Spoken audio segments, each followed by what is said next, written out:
హైదరాబాద్ను మూసి భయపెడుతోంది. అలా ఇలా కాదు, కాలనీలకు కాలనీలు, బస్తీలకు బస్తీలను వరద చుట్టుముట్టింది. రోజు వేలాది మంది రాకపోకలు సాగించే ఎంజీబీఎస్ జలదిగ్బంధంలో చిక్కుకుంది. బస్టాండ్ మునుకతో బస్సులను నిలిపేశారు అధికారులు. ఉస్మాన్ సాగర్, హిమాయత్ సాగర్ల నుంచి అనూహ్యంగా 35,000 క్యూసెక్ల వరద రిలీజ్ చేయడంతో మూసి ఉగ్రరూపం దాల్చింది.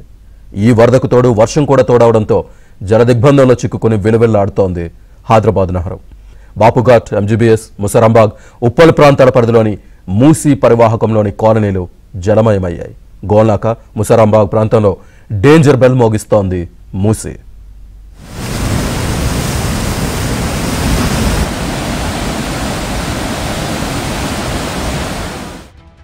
మూడు రోజుల నుంచి ముసురు. దేనికి తోడు ఉస్మాన్ సాగర్, హిమాయత్ సాగర్ జంట జలాశయాల నుంచి భారీగా వరద రావడంతో హైదరాబాద్ నగరం జలదిగ్బంధంలోకి వెళ్లింది. జంట జలాశయాలకు క్యాచ్మెంట్ ఏరియాలో కుండపోతగా కురుస్తున్న వానలు, ఎగువ నుంచి కూడా వరద తోడవడంతో భారీగా వరద పోటెత్తింది.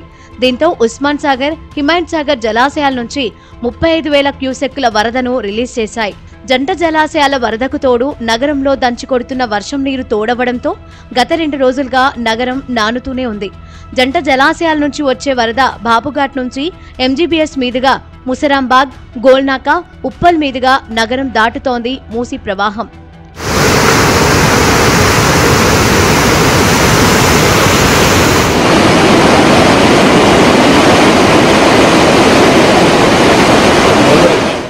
ఎడతెరిపి లేని వానలు హైదరాబాద్ ని అల్లకల్లోలం చేశాయి. ఎక్కడ చూసినా వరదే. మూసీ పరిధిలోని చాలా బస్తీలు వరదలో చిక్కుకున్నాయి. ఆదుకునే వారి కోసం ఎదురుచూస్తున్నారు జనం. గంట గంటకు పెరుగుతున్న మూసీ ఉధృతికి అరచేతిలో ప్రాణాలు పెట్టుకుని గడుపుతున్నారు. నిన్న రాత్రంతా హైడ్రా, డిఆర్ఎఫ్ బృందాలు పనిచేశాయి.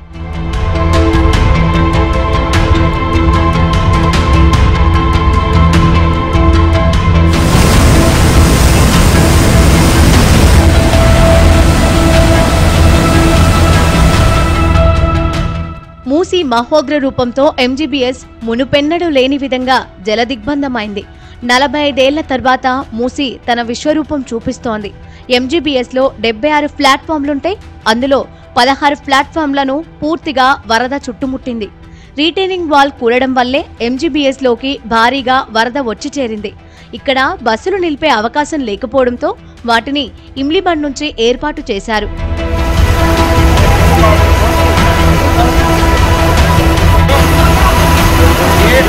ప్రస్తుతం మనం ఎంజీబీఎస్ బస్టాండ్ వద్ద ఉన్నాము. గత 45 ఏళ్ల చరిత్రలో ఎప్పుడు కూడా ఇంత మహోగ్ర రూపంగా మూసీ నది ప్రవహించిన తీరు లేదంటూ కూడా అధికారులు అంచనా వేస్తున్నారు. నిన్న హిమాయత్ సాగర్లో 11 గేట్లు, ఉస్మాన్ సాగర్లో 15 గేట్లు ఎత్తివేయడంతో భారీగా వరద నీరు ప్రవహిస్తుంది. మహాత్మా గాంధీ బస్టాండ్ పరిసర ప్రాంతాలంతా కూడా ఎటువైపు చూసిన దాదాపు 10 కిలోమీటర్ల వరద నీరు అంతా కూడా బయటకు వచ్చి ప్రవేశించినటువంటి దృశ్యాలు మనం చూసే ప్రయత్నం చేయొచ్చు. చాదర్ఘాట్ లోయర్ బ్రిడ్జ్ పై నుంచి ప్రవేశించినటువంటి వరద నీరుతో పూర్తిగా మహాత్మా గాంధీ బస్ స్టేషన్ వైపు, మహాత్మా గాంధీ మెట్రో స్టేషన్ కింద భారీగా వరద నీరు చేరిపోయింది. ఇక్కడ నుంచి చాదర్ఘాట్ బ్రిడ్జ్ వైపు కూడా పెద్ద ఎత్తున వరద నీరు అంతా కూడా కొనసాగుతూ వెళ్తుంది.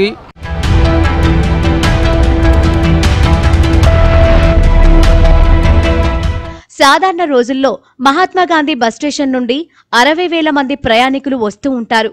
ఇప్పుడు దసరా సీజన్ నడుస్తోంది. అదనంగా మరో 40,000 మంది ప్రయాణికులు జర్నీ కోసం ఎంజీబీఎస్ కు వస్తారు.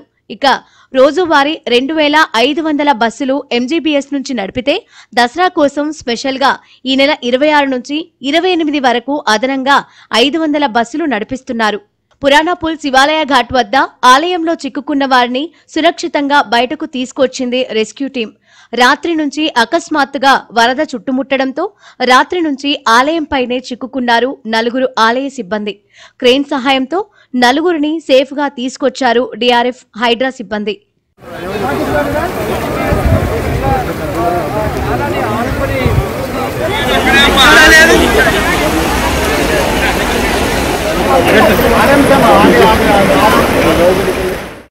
గోల్నాక, ముసరాంబాగ్ ప్రాంతంలో డేంజర్ బెల్ మోగిస్తున్న మూసీ పరివాహక ప్రాంతాల్లోని పలు కాలనీలు జలమయమయ్యాయి.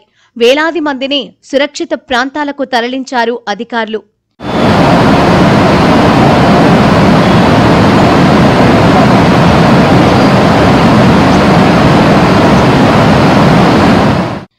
ఔటర్ రింగ్ రోడ్డును కూడా మూసీ భయపెడుతోంది. నార్సింగి మంచిరేవుల మధ్య ఔటర్ రింగ్ రోడ్ సర్వీస్ రోడ్డులో వరదలో చిక్కుకున్న 4గురిని హైడ్రా డిఆర్ఎఫ్ బృందాలు కాపాడాయి. ఇప్పటికీ నార్సింగ్ ఏరియాలో outer ring road service road వరదలో మునగడంతో రాకపోకలు ఆపేశారు.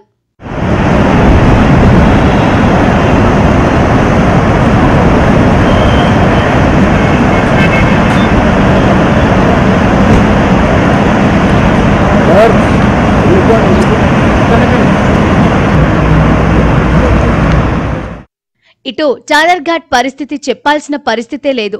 ముసరాంబాగ్ మొదలు old Malakpet, race course road బస్తీలన్నీ నీట మునిగాయి. అక్కడి ప్రజలను అధికారులు సురక్షిత ప్రాంతాలకు తరలించారు. కోటి నుండి దిల్సుఖ్ నగర్ వెళ్లే చాదర్ఘాట్ బ్రిడ్జ్ వద్ద రాకపోకలు నిలిపివేశారు.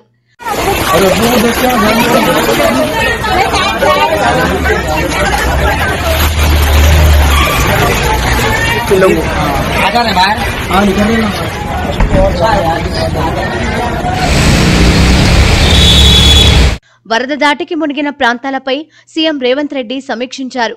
ఎలాంటి ప్రాణ నష్టం జరగకుండా చూడాలని హైడ్రా డిఆర్ఎఫ్ బృందాలను ఆదేశించారు. నిన్న రాత్రి డిఆర్ఎఫ్ బృందాల పనితీరును అభినందించారు సీఎం. అటు ఇంకా పొంచి ఉన్న భారీ వర్షాల నేపథ్యం, మూసి మహోగ్ర రూపం దాల్చిన నేపథ్యంలో అప్రమత్తంగా ఉండాలన్నారు ముఖ్యమంత్రి. పునరావాస కేంద్రాల్లో ప్రజలకు ఎలాంటి ఇబ్బంది లేకుండా చూడాలని ఆదేశించారు.